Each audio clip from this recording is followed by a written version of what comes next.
Welcome back. In the last week, we watched President Trump warm up to an American enemy while torching relations with some of our oldest allies. Meet the Press's Todd joins me now with kind of a talk about what's next. Chuck, thanks for joining us. Nice to talk to you, Jessi. Yeah.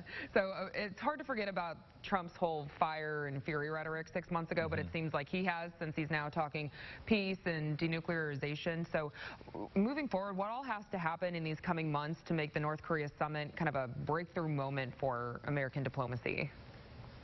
I think the biggest thing is to start actually seeing some sort of beginning effort by the North Koreans to begin the dismantling of their nuclear program. None of that has happened yet. There is, I think, frankly, the very vague words that were used.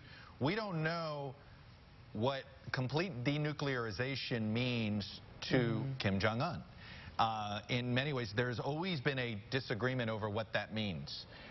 In some cases, the North Koreans see it as, you know, getting rid of all U.S. military presence in the region, including both Japan and South Korea. That's their definition of complete denuclearization of the peninsula and the region. So the fact is, we don't know any of the details. And until we actually see the North Koreans do something, they have yet to do anything. The United States has done given everything. They've given the summit. They've given a lot of compliments. I mean, in some ways, the president has made nice with Kim Jong-un while making enemies with the G7. I mean, it's sort of disorienting and diplomatic whiplash.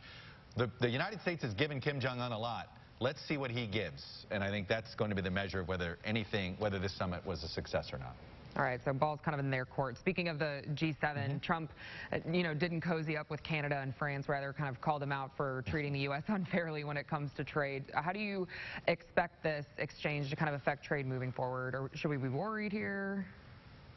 Well, look, you had new tariffs that were put into also against China today, and now China's going to reciprocate there. So let's try to keep track of the different potential trade wars we got going on. Yeah. We've got a back and forth now with China.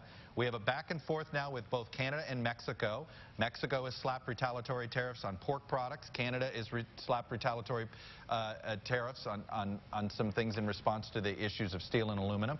And now we have the European Union, right, with France and what you brought up there. The point is, that's three different fronts: our hemisphere, Asia, and Europe. You're seeing at some point the stock market is starting to react to this. It has had a bad Friday in response to this trade war with China. And you're going to see have an electoral impact, I think, particularly on the agricultural front. The agricultural tariffs have more of an immediate impact on the economy in specific states than the sort of metal tariffs on aluminum and steel. Those don't have the same impact right away that ag tariffs do. And these ag tariffs could have a political impact in the midterms because they disproportionately impact these recently turned blue to red states that President Trump won, places like Iowa, Wisconsin, Michigan. All of a sudden, a bunch of places that they want to do well in the midterms could suddenly flip back blue simply over these issues of these agricultural tariffs. Yeah, I'm glad you brought that up. It'll be really interesting to watch. Chuck, thanks as usual for coming on the show with us.